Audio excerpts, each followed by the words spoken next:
Buenas tardes a todas y todos quienes nos acompañan en esta transmisión. A nombre de la Secretaría de Cultura, a través del Centro Nacional para la Preservación del Patrimonio Cultural Ferrocarrilero, les damos la más cordial bienvenida. El día de hoy presentamos la sesión del mes de abril del ciclo de conferencias Las Investigadoras del Ferrocarril, que tiene como objetivo contribuir a la visualización del trabajo de investigadoras que bajo distintos enfoques y disciplinas estudian a los ferrocarriles mexicanos. Es importante mencionar que este ciclo de conferencias forma parte del proyecto Las mujeres en entornos ferroviarios, miradas multidisciplinarias, que impulsa el Centro Nacional a través de la Red Interdisciplinaria de Mujeres del Ferrocarril, que tiene como propósito reconocer, visibilizar y documentar el papel histórico y contemporáneo de las mujeres en la industria ferroviaria, así como su participación como gestoras, promotoras, conservadoras, difusoras del patrimonio ferroviario del país. En esta sesión nos acompaña la arquitecta Begoña Garay López, quien nos compartirá su mirada sobre el estudio de los ferrocarriles. Sea bienvenida, Begoña. Muchas gracias. Ahora voy a cederle la palabra para que nos apoye con la moderación de la sesión a la doctora Marlene Barba, integrante de la Red Interdisciplinaria de Mujeres del Ferrocarril. Bienvenida, Marlene. Te cedo la palabra. Muchísimas gracias, queridísima Covadonga. Es un placer para mí. Agradezco una vez más el poder estar aquí con ustedes, gracias al Centro de Documentación e Investigación de Ferroviarios, el CEDIF, por supuesto al Museo Nacional de Ferrocarriles Nacionales de México. Es un verdadero placer estar el día de hoy aquí y me voy a permitir presentar a Begoña. Begoña Garay López es arquitecta, restauradora arquitectónica y paisajista. Es originaria de Guanajuato, trabaja en el Instituto Nacional de Antropología e Historia desde el año 1993, donde ha participado en procesos técnicos normativos para la conservación del patrimonio histórico edificado y en la construcción de instrumentos legales, algo fundamental, de conservación en el estado de San Luis Potosí.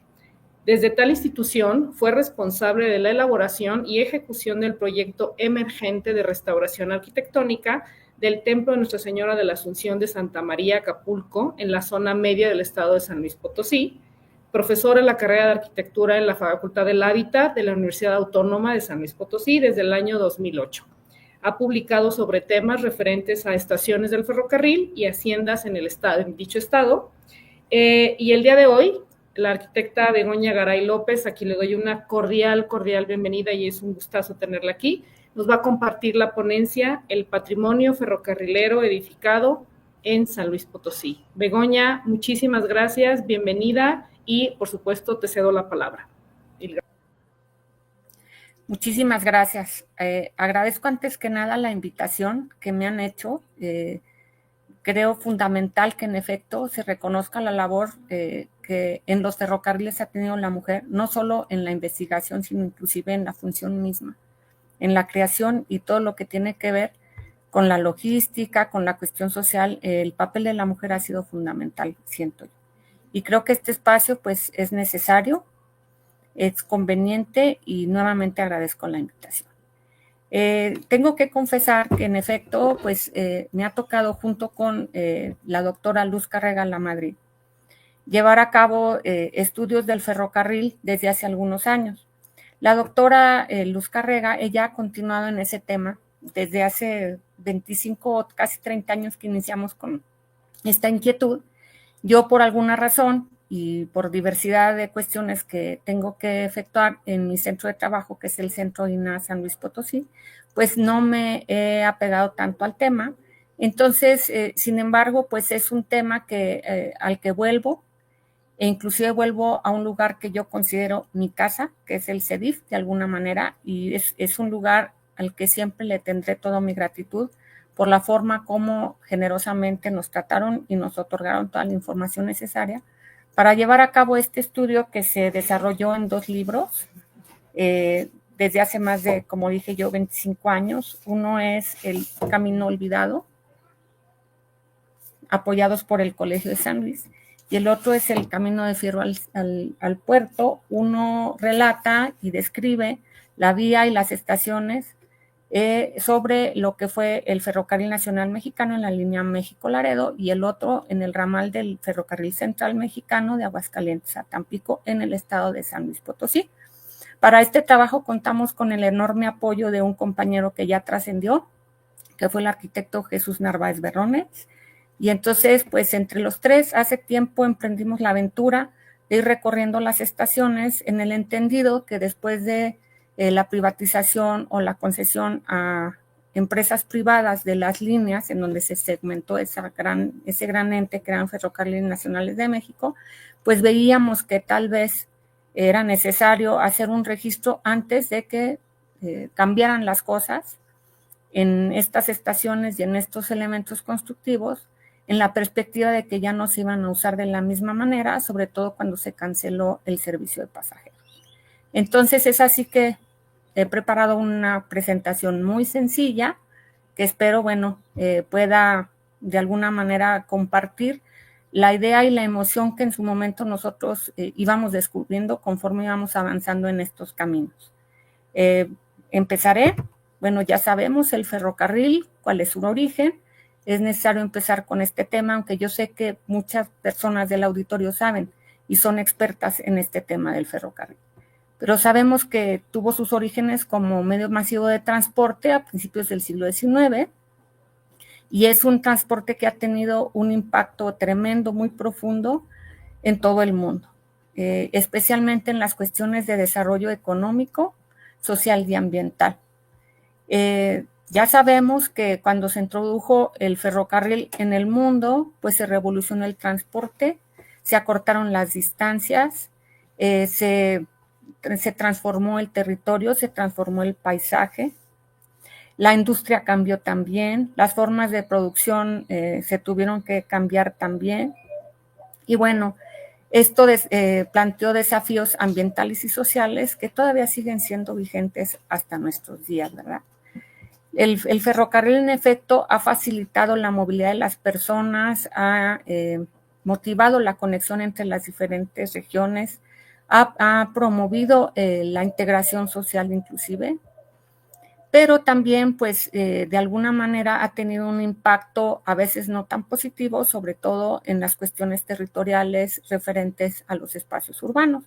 Sin embargo, pues hay que pensar que muchas veces llegó primero el ferrocarril que inclusive el área urbana en donde está. Entonces es un tema de debate, pero sin embargo, pues el ferrocarril sigue siendo hasta ahorita un medio muy vigente y que con mucho éxito ha podido hacer la competencia a lo que implica la movilidad aérea, que ahorita está pues muy cuestionada por la cuestión de las marcas de carbono, las cuestiones ambientales y pues también la automotora, el transporte individual automotor. Entonces, pues es un tema importante que ahorita hemos perdido de vista justamente porque ya no usamos el ferrocarril en nuestro país desde los años 90.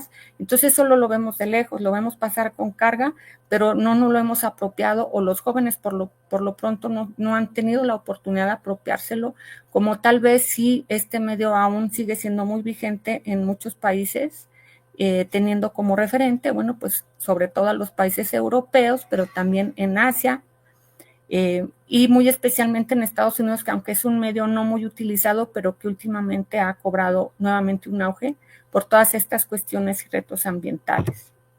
Entonces ya sabemos cuáles son los orígenes del ferrocarril en el mundo. Nace sobre todo con el antecedente de los vagones movidos por tracción de sangre en las minas, aunque bueno, al parecer hay otros antecedentes también en la agricultura. Sabemos que el perfeccionamiento de la tecnología del vapor hizo posible que se construyeran, digamos, las primeras locomotoras donde fuera posible arrastrar vagones con cargas masivas. Entonces, ya sabemos, en 1930 se inaugura la primera línea ferroviaria para pasajeros entre Liverpool y Manchester con la locomotora de Rocket de George Stephenson. Y bueno, a partir de este primer modelo exitoso, en donde ya se diseñó una logística muy interesante para el funcionamiento de estos elementos que tal vez de alguna manera seguían hasta cierto punto cómo se manejaban los hostales y los, digamos, los espacios de albergue a lo largo de los caminos. Sin embargo, pues por la naturaleza misma y la tecnología que implicaba el ferrocarril, pues se tuvo que inaugurar una nueva tipología arquitectónica que de alguna manera desde ese momento se ha replicado a lo largo y ancho del mundo y que con sus variantes sigue siendo utilizada.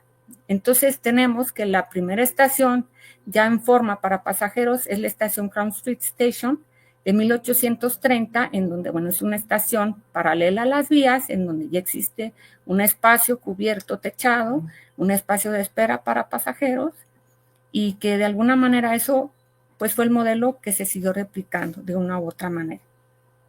Entonces, nace lo que es el concepto de estación, que tiene implicaciones muy amplias.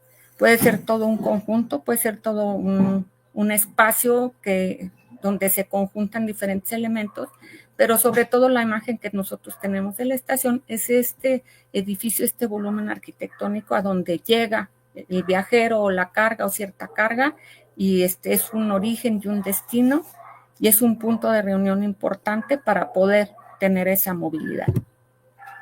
Entonces, el ferrocarril en México también, ya sabemos, hay muchas personas que aquí son expertas, pues se desarrolla a partir de la segunda mitad del siglo XIX, aunque desde 1837 ya existía una concesión, pero en realidad fue ya hasta la época de Porfirio Díaz donde sí es posible hacer una expansión masiva de las vías del ferrocarril en nuestro país. Entonces, para 1920, ya existían 20.900 kilómetros. Este dato, bueno, aquí está un poquito mal, pero sabemos que inclusive ahora hay menos kilómetros por las vías que de alguna manera se han retirado, algunas de ellas aquí en San Luis, por ejemplo, ya hay una que ya se retiró, que es un ramal, pero es una expansión muy interesante. Para que ello haya sido posible, pues tuvo que haber en principio mucho dinero, pero también una planeación muy específica de las rutas para poder hacer esto posible. Y sobre todo, bueno, pues un manejo óptimo de la tecnología para la construcción de los ferrocarriles. Entonces, muchas de estas líneas ferroviarias, especialmente las que transcurren de sur a norte y que siguen la altiplanicie central, pues retomaron muchos caminos antiguos. Por ejemplo, cuando observamos la ruta que va de México a Ciudad Juárez, observamos que se retoma mucho del origen y el destino, aunque no coinciden exactamente de lo que fue el camino real de tierra adentro. Y sabemos que, bueno, si bien nuestro país era mucho más grande, cuando ya se reduce su tamaño, de todos modos esta línea hacia el norte, esta unión hacia el norte era fundamental por muchas razones, muy especialmente por el expansionismo que en su momento, en ese siglo, tuvo los Estados Unidos cuando empieza a convertirse en un imperio comercial, en un imperio en todo lo que nosotros conocemos ahora, la primera potencia del mundo.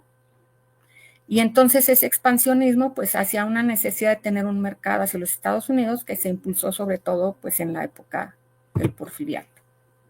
Entonces ya sabíamos lo difícil que era tener esta movilidad en nuestro país en donde había sí caminos reales, algunos estaban pavimentados, otros no estaban pavimentados, algunos tramos estaban en buen estado, los caminos en general no eran uno solo, tenía que haber varios, algunos para la época de lluvias, otros para la época de secas, otros en donde sí pudieran pasar las diligencias, otros para nada más caminos de herradura.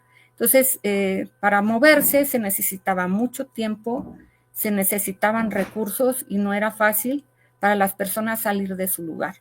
Con el advenimiento del ferrocarril sabemos que las formas de vida cambiaron radicalmente para todos, porque ya era posible moverse durante días y semanas abarcando distancias de cientos de kilómetros, cosa que era impensable antes de que apareciera el ferrocarril. Entonces, inclusive tenemos un testimonio muy interesante de Adalberto Carmona, que hace una primera guía del viajero hacia 1892 más o menos, es una de estas ediciones, en donde describe un viaje de México a Chicago y Nueva York.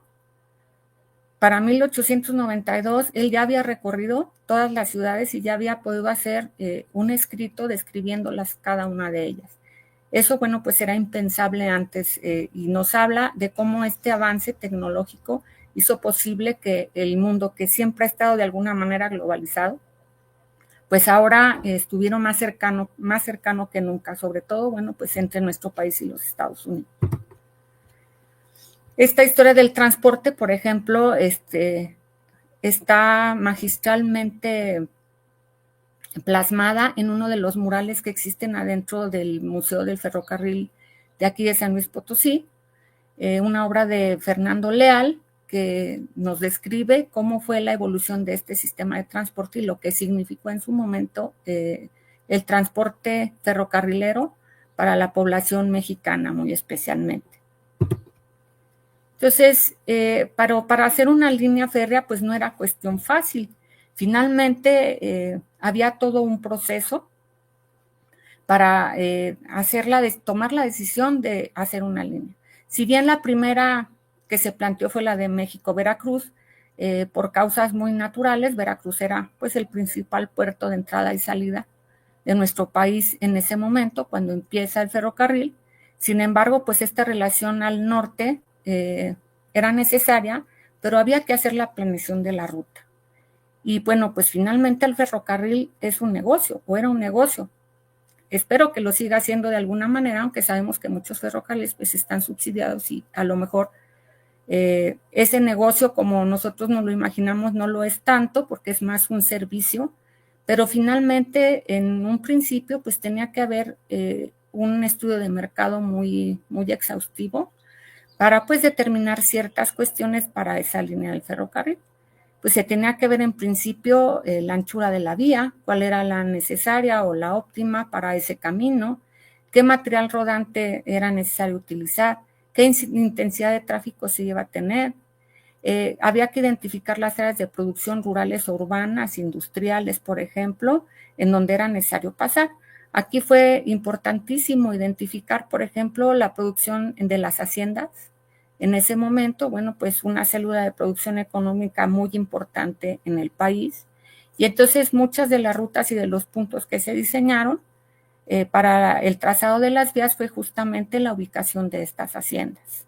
Pero también pues las grandes ciudades que en ese momento, ya en la segunda mitad del siglo XIX, empezaban a tener un importante desarrollo económico industrial, pues como el caso de Monterrey o inclusive la ciudad de San Luis Potosí, que ya para finales del siglo XIX pues tenía unas áreas industriales muy importantes, tenía industrias como las de Jorge Una y Compañía, o industrias que inclusive hacían cerveza u otros productos como el mezcal, que era muy demandado, y que pues el ferrocarril resultaba un espacio o un medio muy importante para poder distribuir todas esas mercancías. Entonces, para después de hacer este estudio de mercado, pues se tenía que hacer un reconocimiento previo de la ruta, una prospección, y se tenía que identificar cuál era la ruta que implicaba menores dificultades técnicas, y esto tiene que ver mucho con las pendientes y la topografía.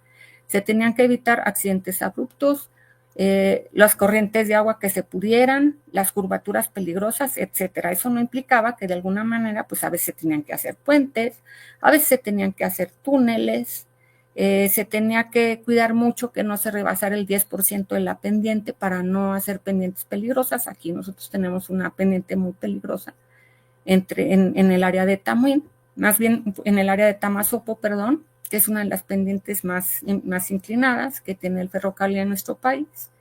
Y bueno, después de esto, pues ya se tenía que determinar la ruta definitiva y la elaboración del proyecto ejecutivo. Muchas veces eran los propios hacendados los que promovían el paso del ferrocarril cercano a sus espacios productivos, pero de alguna manera esa circunstancia ya existía porque las haciendas de alguna manera ya estaban cercanas a los principales caminos desde un principio. Entonces, es así que para el caso de la ruta del Nacional Mexicano, por ejemplo, en el estado de San Luis Potosí, pues corre paralela a lo que era el antiguo camino a Saltillo o el camino saltillero, que recorre, digamos, un terreno muy apto para el ferrocarril, con los menos accidentes. De alguna manera, los caminos ya habían abierto esa perspectiva de la ruta más fácil. Y bueno, pues al final se tenía que hacer la construcción de la vía del ferrocarril, pues ahí sí dependía, digamos, de los recursos económicos, de la cuestión tecnológica, pero sobre todo de la planeación y la logística. Los elementos básicos de la línea, inclusive venía pues en los reglamentos, eran las vías, el material rodante y las edificaciones de servicio. Dentro de un gran sistema como es el ferrocarrilero, son 3 subsistemas importantísimos que de alguna manera se complementan, pero también, digamos, sobreviven a veces de manera un poquito individual, aunque siempre se complementan. Lo que son las cuestiones de las vías, podrían ser sencillas o dobles. La mayor parte de las vías en nuestro país son sencillas. Podría ser ancha o angosta, por ejemplo, para el caso del Ferrocarril Nacional Mexicano, en un principio se planeó que fuera angosta, después se tuvo que cambiar a que fuera ancha para que fuera compatible con otras líneas ferroviarias y sobre todo también por las máquinas de vapor que tenían que pasar o que tenían que utilizar esa vía. Entonces, esta vía incluye los terraplenes, el balasto, que es esta grava que se necesita para mitigar las vibraciones, los durmientes, los rieles, los acotamientos, drenajes, puentes, túneles, escapes, ramales o espuelas. La vía ancha es igual o mayor a 1435 milímetros. Las edificaciones, que es el otro subsistema, pues son los patios. En principio toda estación tiene un patio o se contiene dentro de un patio. Las estructuras de servicio, como los tinacos o las cisternas, los almacenamientos de combustible, por ejemplo, las estaciones propiamente dichas, los talleres, las bodegas, las casas habitación, que puedan ser de sección o del jefe de estación, hospitales, almacenes, laderos, etcétera, y todo lo que este universo del ferrocarril conlleva. Y bueno, el material rodante, pues ya sabemos, son las máquinas, tenders o carboneras al principio, después ya fue, con el diésel cambió un poquito esta situación, los cabuces, vagones de pasajeros o carga, grúas, armones, etcétera. El telégrafo formó parte importante para la logística del funcionamiento de las líneas, especialmente en las vías sencillas, porque junto con el reloj, que debía estar ajustado con precisión, era posible manejar los tiempos, ya fuera para los trenes de carga o los trenes de pasajeros, los cuales siempre tenían la preferencia de uso, se tenían que dejar pasar. Entonces, la gestión administrativa y logística de la línea, pues también tenía mucho que ver con esta ubicación estratégica de edificaciones para el servicio de la línea, no nada más por cuestiones comerciales o mercadotécnicas, sino inclusive por funcionamiento. Por ejemplo, se tenía que ubicar perfectamente en dónde poner talleres, puntos de abasto de agua y combustible, determinar con precisión orígenes y destinos, elementos de mantenimiento y servicio, puentes, etcétera. Por ejemplo, aquí las dos estaciones subterminales o terminales auxiliares, como lo son Vanegas para el Nacional Mexicano o Cárdenas. Cárdenas está justo en el inicio de la bajada de la pendiente desde, digamos, la Sierra Madre oriental en la zona media, casi huasteca de nuestro estado, hacia la vertiente del Golfo, que son casi 1000 metros de diferencia entre un nivel y el otro. Entonces esa bajada implicaba que las máquinas y los vagones estuvieran en buen estado, fueran revisados para evitar los accidentes en la medida de lo posible. Entonces también, por ejemplo, pues la de Vanegas está en el inicio de una zona muy árida que transcurre hacia Saltillo, lo que es Coahuila, y entonces es como el último punto en donde tal vez yo pueda tener cierta disponibilidad mayor de agua. Después iba a estar más difícil, aunque también había cisternas y había manera de, en estos puntos de servicio, pues ir abasteciendo, pero es un punto intermedio entre San Luis y el Saltillo, necesario para este mantenimiento de las máquinas. Entonces, la organización en general de estas líneas era a partir de divisiones. Era un sistema completo, una línea completa, México-Laredo, que a su vez se divide en divisiones, estas divisiones en distritos, y cada distrito tenía secciones.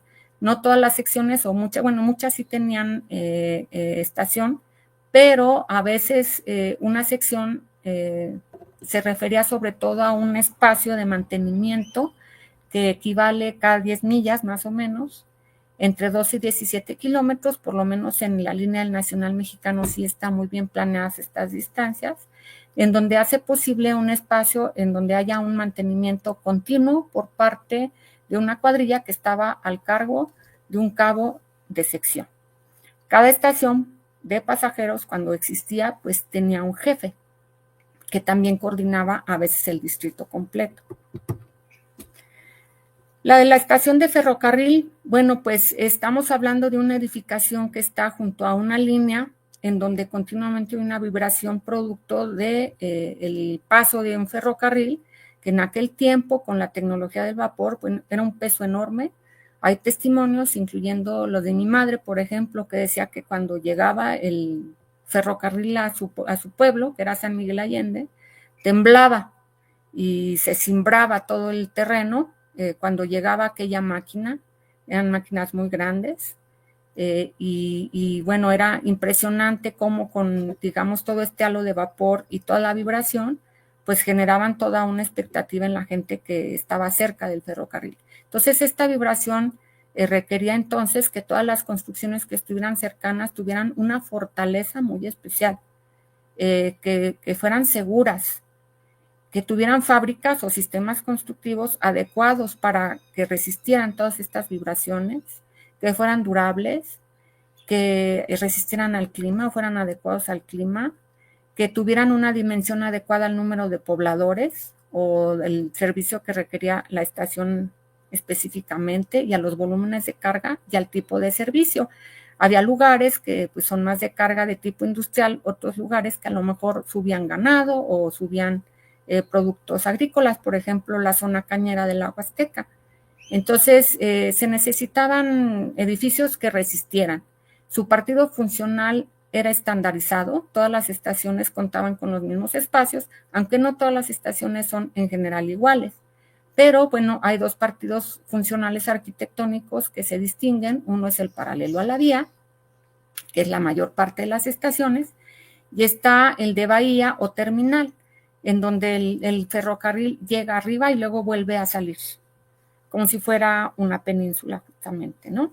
Una bahía. Entonces, este sistema paralelo, pues es el que funciona porque es cuando llega el tren, se para y sigue su camino. Y esa tipología nos la encontramos en todas las estaciones del mundo. Estos espacios determinados donde hay una plataforma elevada que hace posible que yo al nivel de la altura del ingreso del tren o subiendo pocos escalones pueda yo acceder, o la carga pueda ser fácilmente movible, ¿verdad? Entonces, lo que caracteriza también a todas estas estaciones es que si bien hay variantes, o en las grandes estaciones donde se luce, digamos, la municipalidad o la autoridad a partir del tamaño o expresión de la estación, sin embargo, en estas pequeñas estaciones o medianas estaciones, pues por lo general hay una expresión austera y se notan las tecnologías constructivas industriales. Entonces, casi siempre asociamos la expresión arquitectónica de estos espacios pues con una idea de una arquitectura industrial.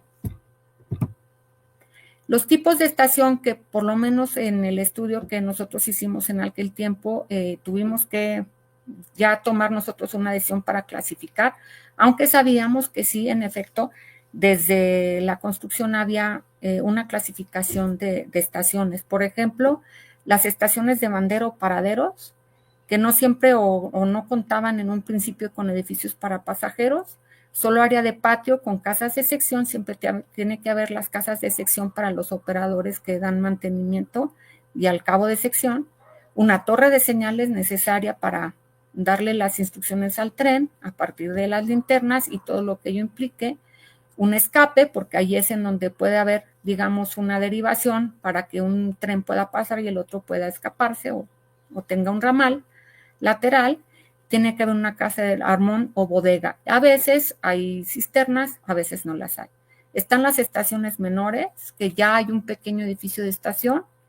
Hay casas de sección también, bodega de armón, cisternas y todo lo que necesita un patio. Las estaciones intermedias que se diferencian de las anteriores, pues porque el edificio es por lo general de mayor tamaño. Y este tamaño, pues, se derivaba sobre todo por las necesidades que se tenían en el lugar. Por ejemplo, en Vanegas era un poquito más grande porque aparte de Vanegas salía el ramal que unía a Vanegas con Matehuala y a su vez había un subramal que subió durante un pequeño lapso de tiempo hacia Real de 14. Entonces allí pues el servicio se concentraba o en otros lugares como los espacios cañeros que necesitaban espacios más amplios para manejar las mercancías, etcétera, etcétera. Y bueno, también tenemos finalmente las estaciones terminales que se localizaban en las ciudades grandes y en donde por lo general son complejos ferrocarrileros que integran más elementos, ¿no? Por ejemplo, zonas habitacionales, numerosas o administrativas, deportivas, hospitales, talleres, etcétera, etcétera. Entonces, inclusive hay poblaciones, hay dos, especialmente aquí en San Luis, que se crean o se generan a partir de que pasa el ferrocarril. Una de ellas es Vanegas, justamente, donde había una pequeña hacienda, y la otra es Cárdenas, que el ferrocarril pasa por ahí porque justamente en Cárdenas pues estaba la hacienda del que era el gobernador Carlos Díaz Gutiérrez. Entonces, fue una decisión tal vez un poco política el que pasara por allí la vía del tren, pero no había una población propiamente dicha. La población se trazó a partir de que se hace, más en Cárdenas, que se hace este gran complejo. Entonces, perdonen que no pude escanear yo mucho del libro, pero esto es, digamos, la ficha tipo que nosotros elaboramos para todas las estaciones que recorrimos hace ya casi 30 años en esta prospección en donde quisimos ver qué pasaba con estas estaciones y cuál era su estado de conservación. Entonces, las partes constitutivas del edificio de estación propiamente dicho, bueno, pues es muy sencillo y muy repetitivo, pero les digo, no todo se repite de la misma manera, como decía Christopher Alexander, ¿verdad? En el libro del lenguaje de patrones. Entonces, hay variaciones, pero siempre se necesitan los mismos espacios por esta cuestión utilitaria, que por cierto, pues el utilitarismo como, digamos, movimiento filosófico en Estados Unidos fue muy vigente durante todo el siglo XIX. Entonces, pues sí, de alguna manera influyó también en que estos edificios tenían que ser muy útiles, necesarios y nada más lo indispensable que se requería para cada lugar, por muchas razones, ¿verdad? Entonces necesitaba una vía, por supuesto, la rampa, una plataforma de abordaje, área de espera o de pasajeros, área de bodegas o express. Casi siempre estaba el de pasajeros de un lado y el express del otro. Mirador, casi siempre un volumen en saliente, no siempre hay mirador en saliente, pero siempre hay una oficina que ve hacia las vías, en donde está el responsable de la estación, que por lo general pues también es la oficina del jefe de estación y del telegrafista, la boletería, la rampa de acceso plataforma y a veces ya había algunos servicios sanitarios, no siempre. Entonces, esta plataforma elevada, en estas plataformas elevadas, fue donde empezó también a utilizarse en México, pues algunas tecnologías del cemento. se han encontrado renchidos de cemento. Nosotros encontramos restos de cemento en las plataformas, que de alguna manera sirven estas plataformas también para absorber las vibraciones provenientes del ferrocarril, que si de otra manera sería diferente si estuviera el edificio plantado directamente sobre el terreno. Entonces, para el caso de San Luis Potosí, pues son dos las líneas principales que corren por nuestro estado, y son, digamos, dos de estas venas muy importantes que de alguna manera se planificaron durante la época del Porfiriato para tener este contacto pues con nuestros vecinos del norte de una manera más efectiva. Son dos: el Ferrocarril Central Mexicano y el Ferrocarril Nacional Mexicano. El Ferrocarril Nacional Mexicano, inclusive, bueno, pues fue tan importante, digamos, el punto de San Luis, que aquí hubo unas grandes fiestas para la inauguración de la línea. Del Ferrocarril Central Mexicano formamos parte de un ramal muy importante porque, pues, digamos, era una salida a puerto de esa vía, de ese ferrocarril al Golfo de México. Entonces, desde Aguascalientes, que resultó ser junto con San Luis, puntos logísticos importantísimos que derivaban desde el centro norte hacia el norte, hacia la frontera, pues transcurre la línea y este ramal que llega a Tampico y que pues pasa por un terreno muy abrupto. Fue una línea que fue difícil de construir, sin embargo, se logró hacerlo. Y en cambio, pues la línea que corre de sur a norte, pues va por el altiplanicie central, no tuvo mayores dificultades técnicas, por lo menos en el caso del estado de San Luis. Y como ya sabemos, bueno, pues el gobierno de Porfirio Díaz se propuso establecer a partir de estas líneas como tres grandes venas. Una de ellas corre paralela pues al Océano Pacífico. Ahorita en este momento no lo menciono tanto, pero son tres dedos que se unen a partir de un espacio central que tiene que ver con el Bajío y con la parte de la Ciudad de México. Pero son tres dedos importantes que tienen que ver también con esta forma que se va ampliando en nuestro país. Bueno, para poder lograr el tendido de estas vías en tan relativamente poco tiempo, pues fue necesario recurrir al capital extranjero y también pues al acceso a la tecnología, que pues en su momento pues también construir ferrocarriles implicaba todo un conocimiento tecnológico. Y bueno, pues en efecto, pues estas líneas cumplieron su objetivo. Inclusive ahorita, si nosotros observamos pues un plano del sistema ferroviario mexicano actual, vemos que esos tres dedos siguen vigentes y que esta palma que se extiende desde la Ciudad de México y en la parte del Bajío sigue teniendo, digamos, esta función. Hay ciudades como Celaya, por ejemplo, en donde Celaya tiene una relación muy directa con el ferrocarril. Inclusive se dice que pues Celaya es un tren y una bola de agua. Es un dicho popular que a lo mejor pudiese ser un poquito gracioso, pero es una realidad. Hay muchos cruces de ferrocarril en la ciudad de Celaya y toda esta parte que recorre el Bajío que va repartiendo hacia estas tres grandes venas. Entonces, el Ferrocarril Central Mexicano, de la cual aquí pues sé que hay una experta, ¿verdad? Esto es un resumen, una síntesis muy general. Fue una línea ferroviaria que operaba en la región central y norte de México, conectando la Ciudad de México con la frontera de Ciudad Juárez. Sabemos que fue de las primeras líneas que empezaron a funcionar hacia el norte, pero es hasta 1890 cuando la línea inaugura su ramal que transcurre desde la ciudad de Aguascalientes hasta Tampico y pasando por parte del estado de San Luis Potosí. En estos tres escalones que tiene nuestro estado, uno va en el altiplanicie central, el otro es la zona media y el otro es la vertiente del Golfo. Entonces, es la bajada hacia el Golfo y es la parte, pues, técnicamente más difícil, sobre todo a partir de la zona media. Tenemos también el Ferrocarril Nacional Mexicano, que sabemos también tenía capital estadounidense, algo de inglés también, y bueno, ellos se hacen de la concesión queriendo conectar con sus líneas que ya tenían en los Estados Unidos en donde ellos utilizaban la vía angosta. Con el tiempo, bueno, pues así plantearon la línea para el Nacional Mexicano, misma que tuvieron que cambiar. Hacia 1906 ya estaba más o menos cambiada toda la línea por la vía ancha, pero finalmente pues es la línea que tiene una relación más directa y a donde se llega más rápido, la frontera con los Estados Unidos. Y si tenemos ese paralelismo ahorita, que bueno, primero fueron los caminos, en efecto, luego fue el tren, luego también las carreteras de alguna manera siguen esta línea y esta ruta.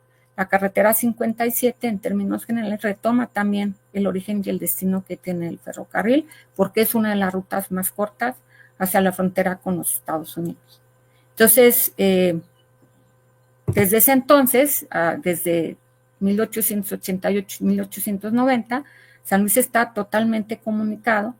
Si ya bien era un centro industrial importante, pues lo es aún más. Existen muchas empresas que inclusive exportan una serie de productos y pues entonces la ciudad empezó a tener un impacto, el mismo que hablaré un poquito más tarde. Entonces, hay 21 estaciones del Ferrocarril Nacional Mexicano en nuestro estado. ¿Y cuál es la característica, por ejemplo, del Ferrocarril Nacional Mexicano? Es una línea totalmente planificada. Hay pocos cambios, digamos, en la expresión o en los espacios que tienen cada una de las estaciones. Están adecuadas para el servicio que tienen que dar. Hay unas más grandes, hay unas más pequeñas, pero todas están a una distancia regular y todas tienen el mismo sistema constructivo con pocas variantes, ¿sí? Hay similitud en las fábricas, aunque a veces, bueno, pues es necesario adecuarse a la disponibilidad de materiales. No siempre se pueden trasladar de grandes distancias con todo y que se cuente con el ferrocarril. Por ejemplo, para el estado de San Luis Potosí se utilizó mucho la cantería de bocas y de las canteras de arroyos aquí que están muy cercanas a la ciudad de San Luis Potosí. Y bueno, pues en efecto se cuenta con una estación terminal que es San Luis Potosí y una estación terminal auxiliar que es la de Vanegas. Luego están las estaciones de la vía San Luis Tampico. Esa es otra historia. ¿Por qué? Porque al principio nada más se planificaron 30 estaciones, muchas de ellas pues nada más paraderos. De hecho, en ambos casos, la línea se tendió primero y luego se construyeron las estaciones. Para el caso del Ferrocarril Nacional Mexicano fueron muy pocos años de diferencia en donde empieza a funcionar la vía y luego ya funcionan las estaciones, porque ya estaban planeadas, ya estaban muy bien especificado dónde iban a estar y qué espacios iban a tener. Los proyectos estaban ahí. En cambio, para las estaciones de la vía San Luis Tampico, en donde no hay a lo mejor tantas poblaciones grandes, sino más bien haciendas y centros de producción, pues al principio nada más eran 30 y con el tiempo se hicieron 65, que fueron más o menos las que recorrimos nosotros. Entonces aquí no hay una línea homogénea en el tipo de constructivo. Si bien están los mismos espacios, digamos, necesarios para el funcionamiento, muchas de estas estaciones se hicieron de una manera muy espontánea, a veces en vagones, a veces con pequeños cascos de madera, de una manera muy improvisada, algunos de ellos. Entonces, son pocas las estaciones que se construyen ya de una manera más formal. De hecho, en esta vía, al principio no funcionó o no se diseñó para el diseño de divisiones y distritos y secciones.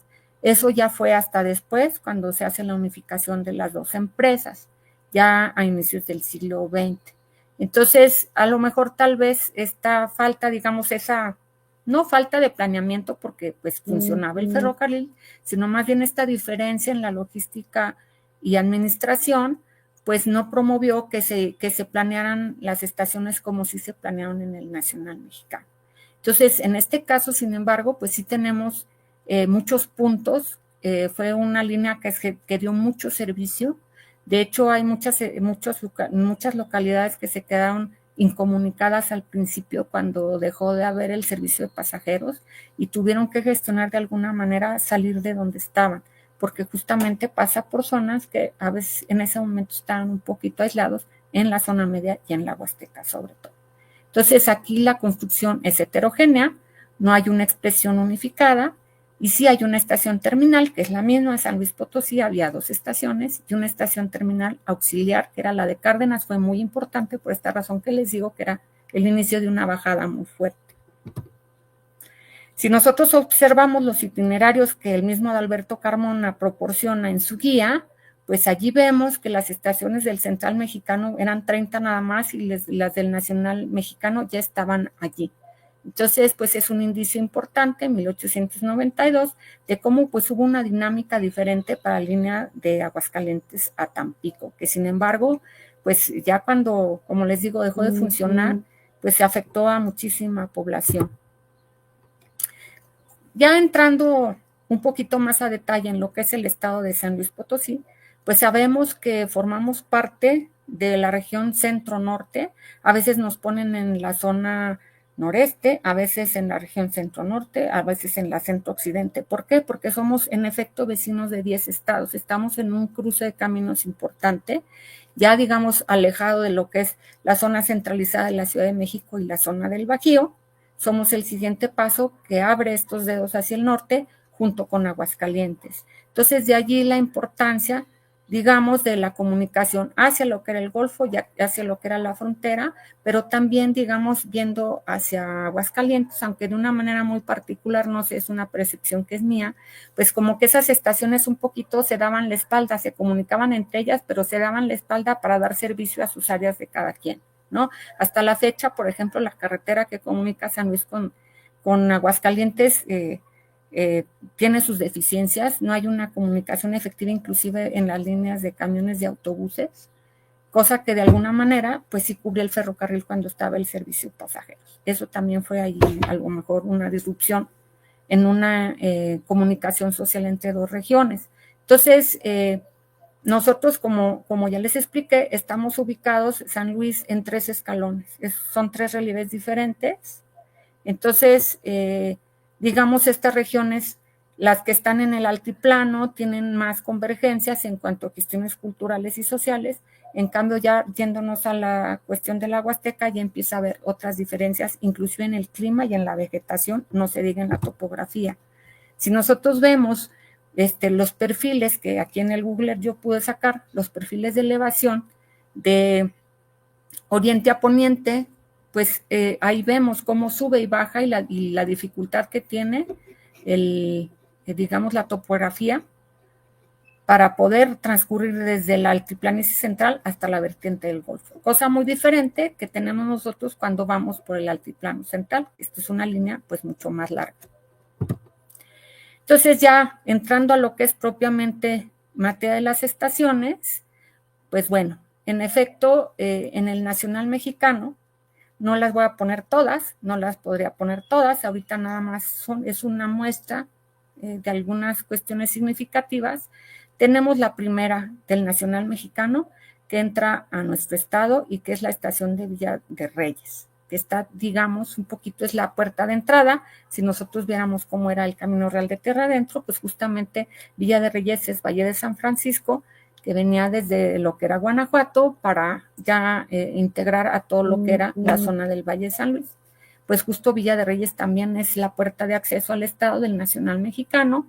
Es una estación sencilla, es intermedia, ya tiene edificio de estación, tiene un edificio mirador, las cubiertas son a 2 aguas, originalmente, bueno, las estructuras, muchas aún se conservan, son armaduras de madera, muchas de ellas tenían un plafón de duela de madera, en muchas ya desapareció ese plafón de duela, pero se conservan muchas de estas armaduras de madera que originalmente tenían una cubierta, de acuerdo a nosotros lo que investigamos en el CEDIF, de un material que se llamaba ruberoide, que tenía que ver con este manejo del caucho, el cual pues para el clima de nuestro estado no fue adecuado por lo pronto y por lo tanto con el tiempo se cambiaron a lámina galvanizada. Pero al principio pues era un elemento de caucho el que se ponía, que se llamaba ruberoide, el material. Vemos que todas son de mampostería, la mayor parte de las estaciones son de mampostería, a veces hay algunos elementos que son de tabique, de barro recocido, pero en general es una mampostería muy sólida, No encontramos en ese momento casi daños estructurales que pudiéramos así percibir de gravedad. Y en ese momento, pues la estación estaba bien. Igual que la de Jesús María, que era una hacienda muy importante. Cercana a Jesús María había una serie de instalaciones de las haciendas, en donde allí existían los almacenes que luego derivaban hacia el ferrocarril, de toda la producción agrícola que había en el valle, pero también, pues bueno, Felipe Muriedas y en la hacienda de Gogorrón, pues tenían producción textil importante, entonces se utilizaba ese espacio para comercializar estos productos, que inclusive llegaron a tener aquí en San Luis, pues fábricas grandes, ¿no? Y también, bueno, pues tenemos la de Bocas, que es posterior, digamos, al paso de la ciudad de San Luis Potosí, pero observamos pues la cantera o la cantería o las tobas volcánicas, cuyas canteras están cercanas aquí a la ciudad de San Luis Potosí, en la Sierra de San Miguelito y en la Sierra de Bocas. Tenemos ya un poquito más al norte lo que son las estaciones de Moctezuma, que también es una estación intermedia, al igual que la de Venado. Las poblaciones tuvieron su origen como pueblos indígenas de origen tlaxcalteca. Después, bueno, pues ya sabemos que todo fue cambiando, pero cercano ahí había grandes haciendas ganaderas, como la de Guanamé, como la de Cruces. Entonces, en estos lugares, pues existía, digamos, producción ganadera que usaba el ferrocarril para toda su producción y comercialización. Está también la de los charcos, que sirvió sobre todo para la producción minera que la Industrial Minera México tenía en su planta de Charcas, y que todavía, por cierto, esa mina sigue funcionando. Entonces, esta es una estación un poquito más grande que servía para tales fines. Tenemos dos estaciones que también daban servicio a espacios mineros. Una era la estación de Huatley, ya un poquito más al norte, pasando el Trópico de Cáncer, y la de 14. Estas estaciones al principio, como tuvieron que funcionar rápidamente, tenían elementos de madera que luego fueron sustituidos por elementos de mampostería, pero que son posteriores a todas las estaciones que se hicieron en San Luis. Y las dos tienen pues una expresión muy parecida. La de 14 un poquito más grande, tiene sus espacios de almacén o de express y su espacio de espera de pasajeros. La diferencia que tienen es que tienen una torre mirador, aunque tienen el volumen en saliente, y no tienen las techumbres a dos aguas, sino que son techumbres ya hechas con cubiertas o bóvedas horizontales de rieles de acero y cascajo. En ocasiones, bueno, pues también tenían enladrillados. Entonces, esas están allí, todavía están en buen estado, estas dos estaciones, aunque bueno, pues la mayor parte de las estaciones ahorita no tienen uso. Tenemos la subterminal auxiliar, que es la de Vanegas. Vemos cómo la traza del pueblo se hace al estilo de, digamos, las poblaciones norteamericanas que tienen esta influencia de la retícula, que tiene mucho que ver con este idea utilitarista de Bentham, que se ve replicado desde cómo están divididos los estados, los condados y las grandes ciudades en Estados Unidos. Es una forma de control, es una forma de orden, que aquí vemos, la anchura de las calles es inusual, y tenemos una traza fundacional ferrocarrilera en donde existía un pequeño complejo de atención antes de ingresar a lo que eran los espacios digamos, del desierto de Coahuila. Contaba con una pequeña casa redonda, que es este espacio para dar mantenimiento a las máquinas, y tenía también espacios de vivienda para trabajadores de rango. Esas ya están en muy mal estado, desde que fuimos nosotros ya casi habían desaparecido. Entró a la otra línea.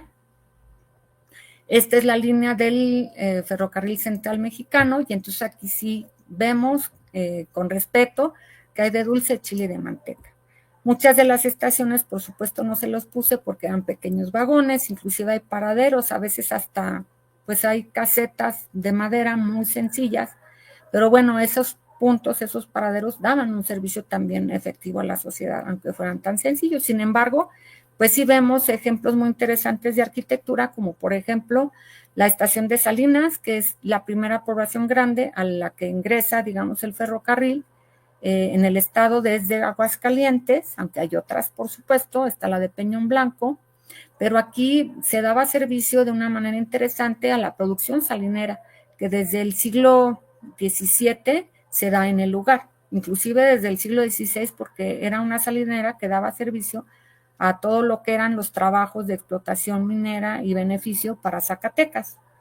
Es una población que inclusive es más antigua que la ciudad de San Luis Potosí. Entonces, es un lugar importante, es una salinera que hasta hace relativamente poco dejó de producir y que tiene una casa grande impresionante, que es el centro, digamos, del crecimiento urbano del lugar. Pero la estación está allí, es una estación sencilla, esta tiene un mirador muy, muy sencillo o casi no se ve. En cambio, por ejemplo, en Agualulco, que es la de Julián Carrillo, allí la fábrica es diferente, está dique de barro recocido, sí tiene su mirador, como les digo, están los espacios, allí siempre están.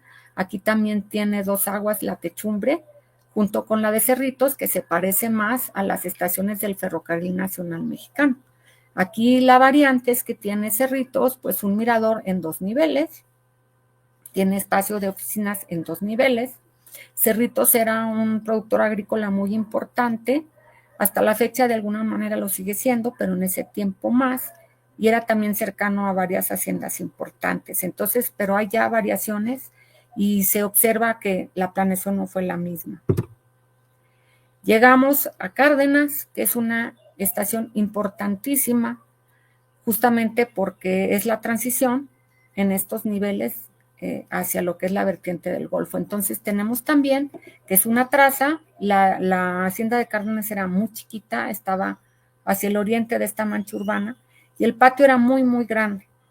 El patio sigue siendo muy grande y contenía muchos elementos, muchos de los cuales ya desaparecieron, como el almacén de madera prefabricado, que estaba todo en partes y que de alguna manera llegó alguien, lo desarmó y se lo llevó, no sabemos. Tenía talleres, importantes talleres, tenía muchas casas de habitación con una tipología muy particular, mismas que ya están insertas con particulares dentro de esta pequeña mancha urbana que tiene Cárdenas. Tiene un espacio, un parque central que no tiene nada que ver con estas formas fundacionales que vemos y observamos en las poblaciones antiguas, en donde hay un centro, en donde se concentran los poderes militares, religiosos y civiles. Aquí es algo completamente independiente, solo hay la presidencia municipal, que es de factura reciente, en este espacio verde, que es un parque que se hizo a propósito, y en los espacios del ferrocarril, pues se daba todo el uso social del espacio, había una serie, digamos, había un apropiamiento de la población por los espacios del ferrocarril, que cuando se privatizó, pues el pueblo decayó muchísimo. Muchísima gente se fue de allí, no se ha recuperado la población de alguna manera del impacto económico al ya no pasar los pasajeros allí.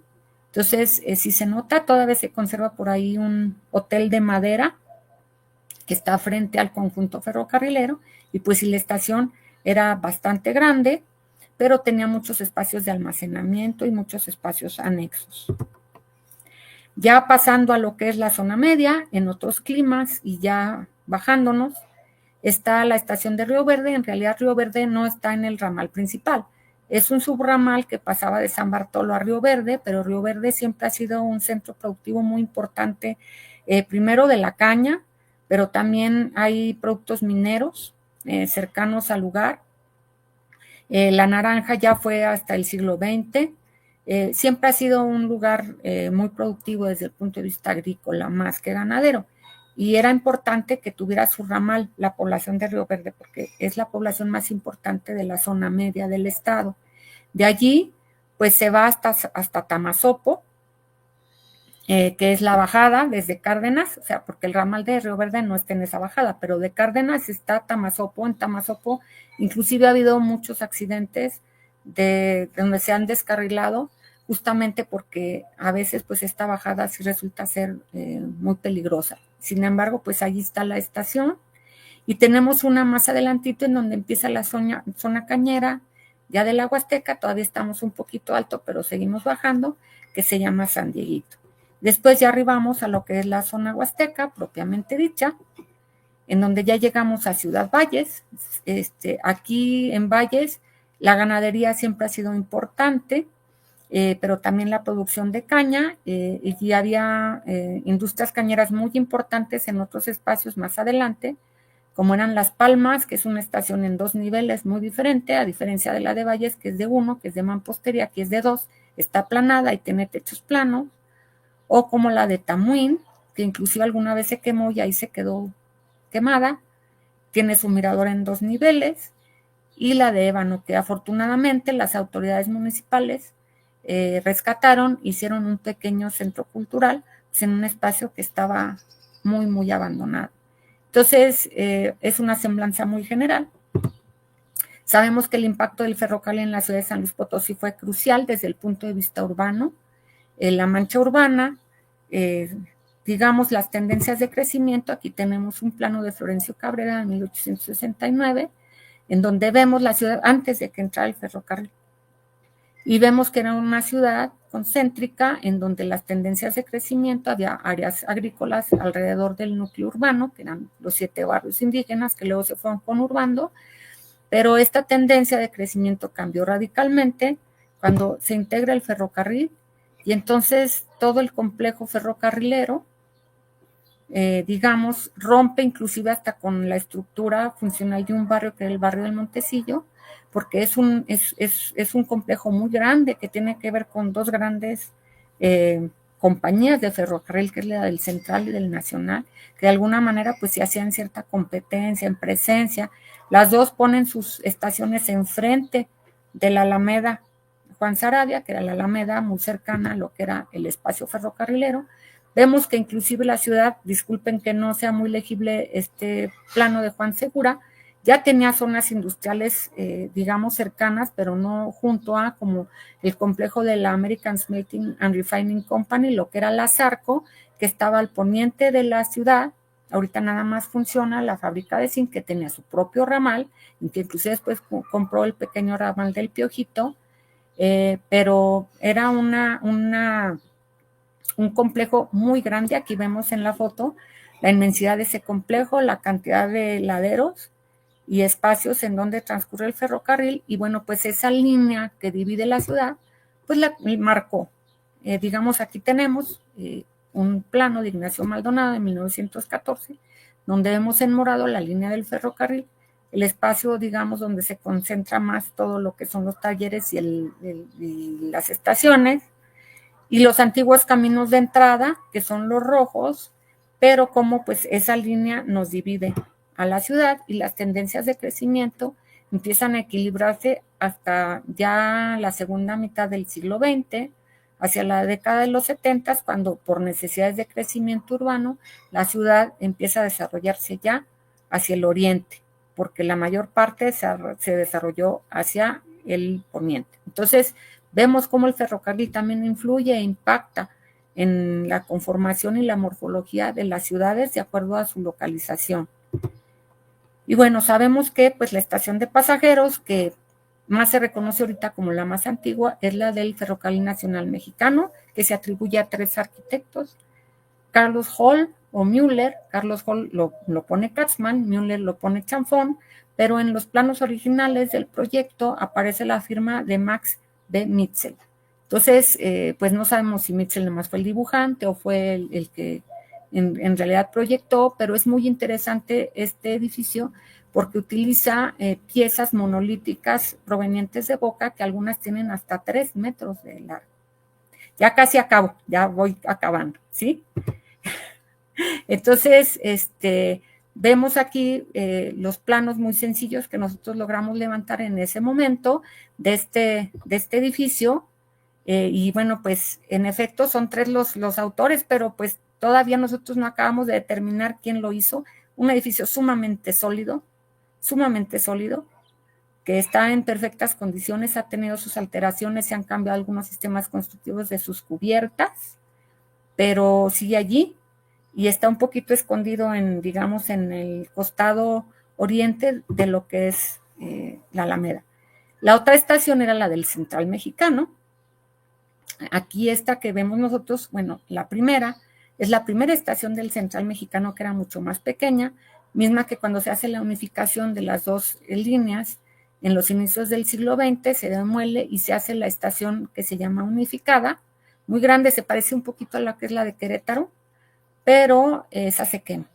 En 1920 se abandona y hasta los años 40 se edifica por parte del arquitecto Ortiz Monasterio, pues la nueva estación del ferrocarril, ya con un lenguaje art déco completamente de la modernidad de esos tiempos, en donde inclusive pues los andenes tienen otra expresión con estas sombrillas de concreto, y donde inclusive se plasman estos importantes murales que todavía se conservan y en donde afortunadamente ahorita pues ya se utiliza como museo del ferrocarril, toda vez que bueno, pues desde que se dejó de utilizar, a mí todavía me tocó utilizar esta estación.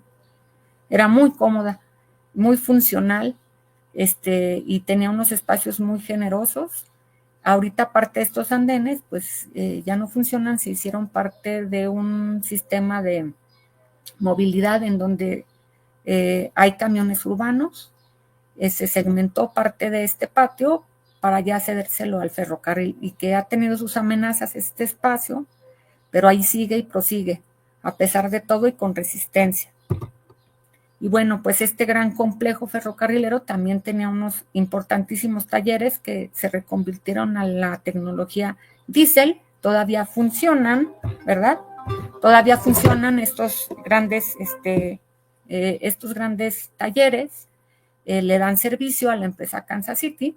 Tenemos el gran almacén general, un enorme almacén general, y todavía sobrevive inclusive el edificio, lo que era el hospital ferrocarrilero, con un lenguaje muy interesante. Ahorita es una escuela secundaria, después ya se hizo un hospital nuevo. Entonces, pues están estos vestigios allí. Pues hasta aquí mi plática. Espero no haberlos dormido como la pasajera que está allí. Es muy interesante ver cómo había asientos, ¿no? Un cambio muy interesante en la forma de viajar. Muchísimas gracias.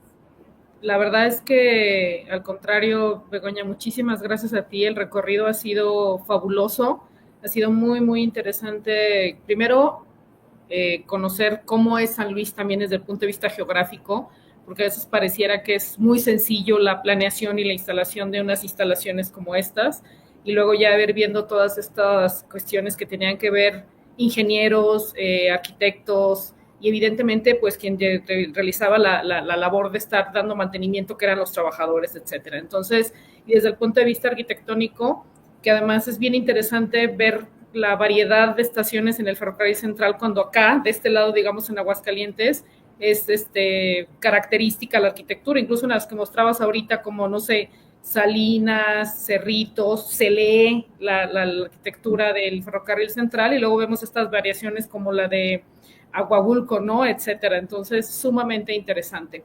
Si me lo permites, voy a leer algunos comentarios de las personas que se conectaron por Facebook y un par de preguntas que nos hicieron. Cristina Santana nos dice: buenas tardes, saludos de la antigua estación Tezontepec en el estado de Hidalgo. Una excelente información, muy interesante. Manuel de la Vega nos comenta que, como dato adicional, las estaciones de bandera en los horarios estaban marcadas con una B para que los trenes de pasajeros pararan solo bajo demanda. Guadalupe Rosas nos dice que es muy interesante todo lo que comentas, y Alexander Weedy nos dice que evidentemente es una excelente investigación y de gran importancia, por supuesto, para el patrimonio ferroviario, y nos pregunta, Begoña, ¿cuánto tiempo se llevó a cabo la realización de esta investigación que hiciste con Luz Carrera? Bueno, por diferentes circunstancias, estaba planeado para hacerse en 6 meses, pero sufrimos un pequeño percance en la primera vez que salimos, y entonces sí nos tardamos un poquito más de un año. La segunda fue mucho más rápido. Sí. Discúlpenme si hay ruido, pero entró una paloma muy raro, entró una paloma aquí. No sé por qué, pero bueno, nos tardamos ya un poquito menos porque contamos con el apoyo de la entonces empresa TFM, que en un tramo muy importante nos hizo favor de llevarnos en estas camionetas que corren por los rieles. Entonces nosotros ya teníamos muy sistematizado la forma como íbamos haciendo nuestros levantamientos y pudimos hacerlo más fácil. La primera publicación salió en el 2000, la segunda 2 años después, 1 año y medio después. Entonces, esto lo hacíamos fuera del horario de nuestro trabajo porque era un trabajo extraordinario que nosotros hicimos con el apoyo del FONCA. Y entonces lo hacíamos los fines de semana, lo hacíamos en vehículo propio, Luz por lo general la que manejaba, y pues allí con unas papitas y unos cacahuates y a nuestro leal saber y entender lo fuimos haciendo, pero fue un trabajo muy, muy satisfactorio, muy agradable. Fue un viaje increíble que hicimos en ese momento. Pero además, lo dices, con unas papitas, ahí unos cacahuates, pero además con un profundo amor, no nada más a la arquitectura, como arquitecta que eres, sino además a lo que es propiamente el ferrocarril y cómo estos edificios son parte de este gran conglomerado de este maravilloso transporte, ¿no? La cara, digamos, pública que yo les digo, pero cómo estos espacios detonaron todas estas ciudades, estos pequeños poblaciones, etcétera. Es decir, esta concatenación de la transformación tan grande que tuvo el ferrocarril. Entonces, pues no me resta, sino nada más pues cederle la palabra a mi queridísima Covadonga Vélez. Muchas preguntas que además tengo yo, pero esas ya las dejaremos para otra ocasión, y muchas cuestiones además que tienen que ver con esta conjunción de espacios ya desde el punto de vista urbano, ¿no? La Alameda, el crecimiento de la ciudad, la transformación de los propios talleres. Insisto, este diálogo fundamental que además tiene que verse entre Aguascalientes y San Luis Potosí con el ferrocarril central y su origen, entonces, y su desarrollo propiamente. Entonces, la verdad es que es una investigación fabulosa. No me queda más que decir que sigue siendo, por supuesto, y seguirá siendo actual y necesaria para quienes nos dedicamos a la investigación del ferrocarril, conocerla a fondo y ahora verla al paso del tiempo con esta retrospectiva del tiempo, qué ha pasado con ellas, ¿no? Entonces, la verdad es que un placer escucharte, Begoña. Ay, muchas gracias. Ya veremos qué pasa en el futuro con esta nueva perspectiva que tenemos y que nos entusiasma a todos los amantes del ferrocarril. Así es, que sea de conservación, ¿no? Y de difusión. Así es. Adelante, queridísima Covadonga. Muchas gracias, Marlene. Te agradezco infinitamente el apoyo y el estar con nosotros esta tarde. Begoña, muchas gracias, la verdad, después de cuántos años de no tenerte aquí con nosotros, te agradecemos mucho esta plática y por supuesto, pues también agradecemos a todas las personas que nos acompañaron esta tarde. Y bueno, quiero aprovechar para dar algunos anuncios, sobre todo de nuestras actividades. Ya estamos próximos a terminar el mes de abril, pero aún nosotros tenemos 2 actividades muy importantes. La primera, para que vayan anotando, del 23 al 25 de abril, es decir, a partir del día de mañana, se va a llevar a cabo un coloquio aquí en el Museo Nacional de Ferrocarriles, que se llama Rutas y Relatos, el viaje como práctica cultural durante el siglo XIX. Un espacio de reflexión interdisciplinaria que va a reunir a 34 ponentes distribuidos en 8 mesas de trabajo y vamos a tener también una presentación editorial. Este coloquio está organizado por el Centro Nacional para la Preservación del Patrimonio Cultural Ferrocarrilero, a través del Museo Nacional de Ferrocarriles y la Universidad Iberoamericana Puebla. El objetivo es analizar las políticas modernizadoras del ferrocarril desde la mirada de los viajeros, abordando temas como la literatura, la movilidad, el paisaje y experiencias viajeras. La sede, por supuesto, será el museo. Repito nuevamente, para el museo las fechas serán 23 y 24, es decir, mañana miércoles y el jueves. Y en el campus de la Ibero Puebla se va a llevar a cabo el día viernes 25. Entonces, el programa completo está ya disponible en la página de Facebook del museo y del Centro de Documentación e Investigación Ferroviarias. Eso es para esta semana. Para la próxima semana, y con eso ya terminamos el mes de abril, tenemos una plática el próximo lunes 28 a las 4 de la tarde, dentro del ciclo de conversatorios El trabajo de las mujeres en entornos ferroviarios, y en esta ocasión vamos a contar con la participación de Linda Hernández, integrante del Canadian Pacific Kansas City y de la Liga de Mujeres Ferrocarrileras, quien compartirá su experiencia en el ámbito ferroviario desde una perspectiva laboral e histórica. La transmisión de esta plática va a ser virtual a través del Facebook, por supuesto, del Centro de Documentación e Investigación Ferroviarias. Así es que los esperamos que nos acompañen también en esta actividad. Y bueno, sin más, agradezco mucho, Marlene, Begoña, un fuerte abrazo a distancia para ustedes, y a quienes nos están viendo y nos están acompañando hasta este momento, pues una muy, muy buena tarde y una excelente semana. Muchas gracias. Muchas gracias, hasta luego. Hasta luego.